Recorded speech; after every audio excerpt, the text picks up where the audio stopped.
Y seguimos, 8:17 de la mañana, seguimos analizando la situación del coronavirus en la región, también desde el punto de vista matemático. Jorge Serrano, coordinador del estudio matemático COVID Model, que analiza con gráficos y cifras la situación del coronavirus en nuestro país, cuyos datos intentan ayudar a planificar la actuación sanitaria para evitar que el sistema colapse. Serrano es ingeniero de caminos, aunque especializado en el mundo de las finanzas, la política también y la cooperación internacional. Actualmente es secretario general del Partido Político por un Mundo Más Justo y profesor de finanzas, macroeconomía y cooperación internacional en varios másters para diferentes universidades y escuelas de negocios. Señor Serrano, buenos días. Buenos días, muchísimas gracias por atendernos. Para acercar a los oyentes el objetivo de este estudio COVID móvil, ¿cuál es? ¿Por qué surge la necesidad de realizarlo? Y si son las matemáticas esenciales en esta situación de pandemia como la que estamos viviendo. Pues mira, desde el Partido por un Mundo Más Justo, como bien decías, nos llamaba muchísimo la atención cómo se estaban utilizando todos los números de una cosa tan grave como fue la pandemia que hemos vivido, sobre todo durante los meses de marzo y abril, y se utilizaban para tirarse los números a la cabeza desde unos actores a otros, a nuestro criterio con muy poco rigor por ambas partes, y nosotros pensábamos, no se puede hacer esto de una manera más racional, más analítica, utilizando la información que tenemos para investigar y para analizar, y no para inmediatamente culpabilizar al otro sector.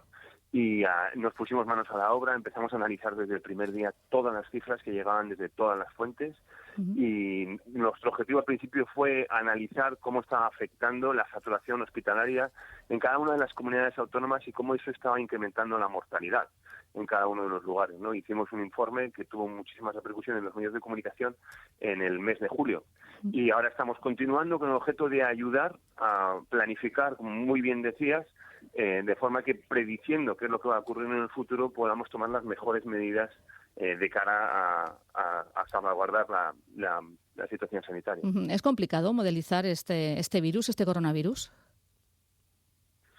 Es complicado por la inmensa cantidad de cifras que se manejan. Es decir, nuestros es que colapsan el ordenador, porque, claro, nosotros tenemos que manejar número de hospitalizaciones, número de UCIs, número de fallecidos, número de personas infectadas por cada día y para cada una de las comunidades autónomas, y a su vez compararlo con lo que estaba ocurriendo años atrás. Y por la avalancha, ¿no? También por la avalancha y los cambios, ¿no? Continuos, ¿no? Que producía, ¿no? La enfermedad en sí también, ¿no? Exacto. Y también por las diferentes fuentes, ¿no? Recordad que al principio, pues las muertes solo venían dadas por el Ministerio de Sanidad. Luego empezamos a darnos cuenta que el Ministerio de Sanidad no estaba siendo capaz de encontrar a todos los fallecidos. No es que nos mintieran, como decían algunas personas, tampoco estaban en lo cierto el Ministerio de Sanidad. Es decir, el MOMO, el Sistema de Monitorización de la Mortalidad, que dependía de otro ministerio, el de Ciencia y Tecnología, enseguida empezó a indicar con muchísima claridad que las muertes eran prácticamente el doble.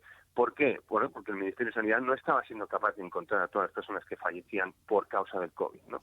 Luego llega el Instituto Nacional de Estadística, nos dan las cifras ya definitivas de cuántas fueron las personas que murieron en esta primera ola, ¿no? Que llegó hasta marzo y abril. Entonces, las fuentes han ido cambiando constantemente y eso nos hacía reactualizar constantemente nuestros números, nuestras cifras, nuestros cálculos y, por supuesto, cambiando nuestras conclusiones.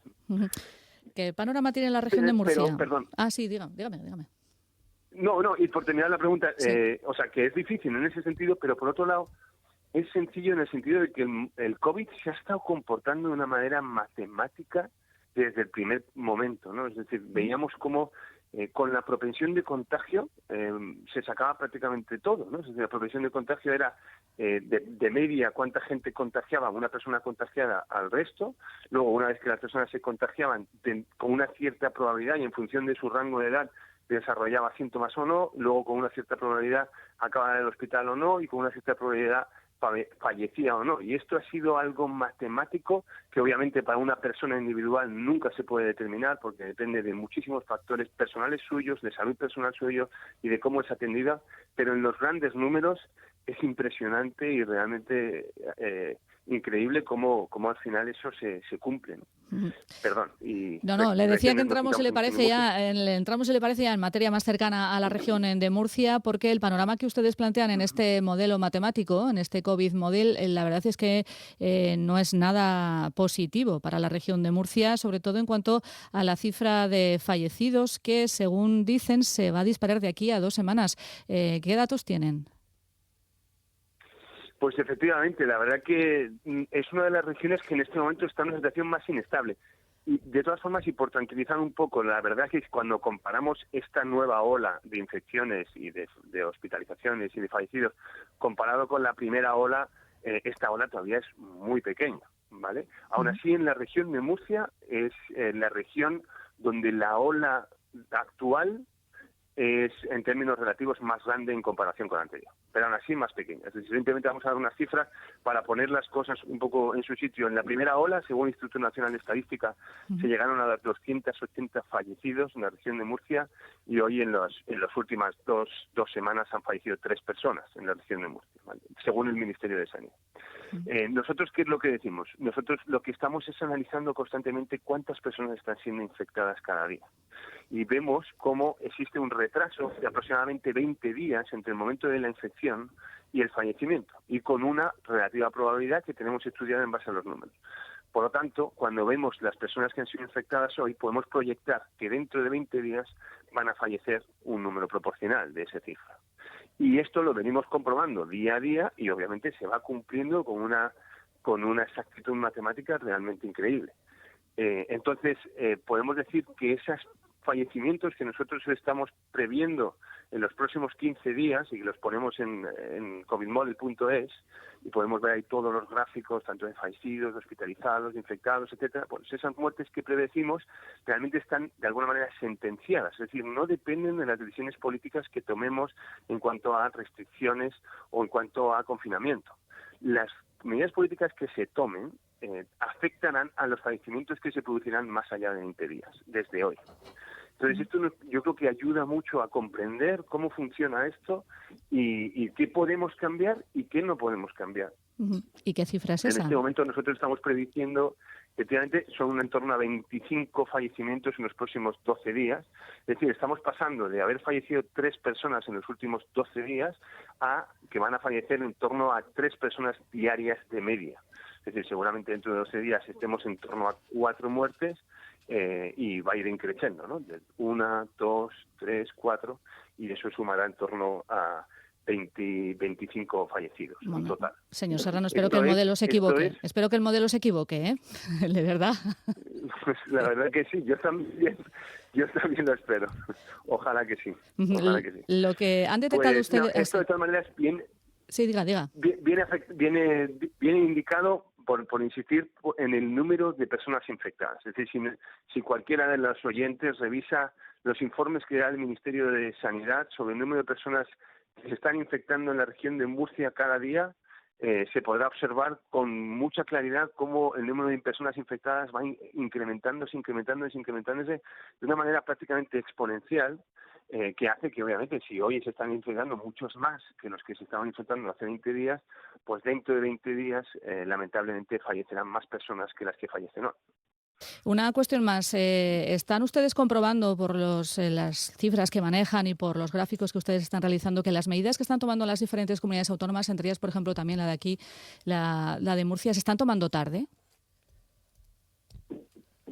La verdad que yo creo que se está trabajando bien en cuanto a la detección de personas contagiadas. En general, en casi todas las comunidades autónomas se tienen más capacidad, se tienen más test, y se están utilizando para intentar identificar a las personas contagiadas y tratarlas de que estén confinadas, que estén en su casa para no contagiar a otras personas, pero se está haciendo un trabajo menos eficaz en lo que tiene que ver con prevención, etcétera.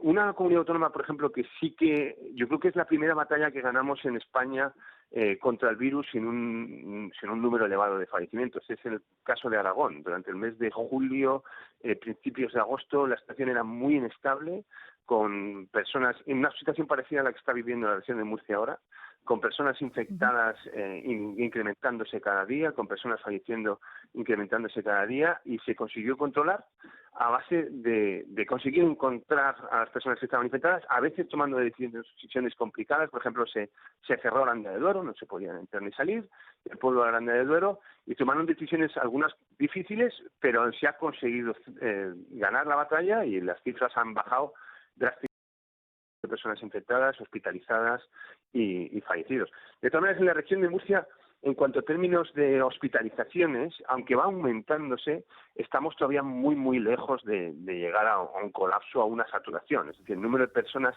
en camas en la región de Murcia que están infectadas por el COVID no llega al 7% total del total de camas utilizadas. Es decir, estamos todavía en cifras pequeñas, pero obviamente preocupa la tendencia y es el momento, naturalmente, de tomar algún tipo de medida de momento preventiva.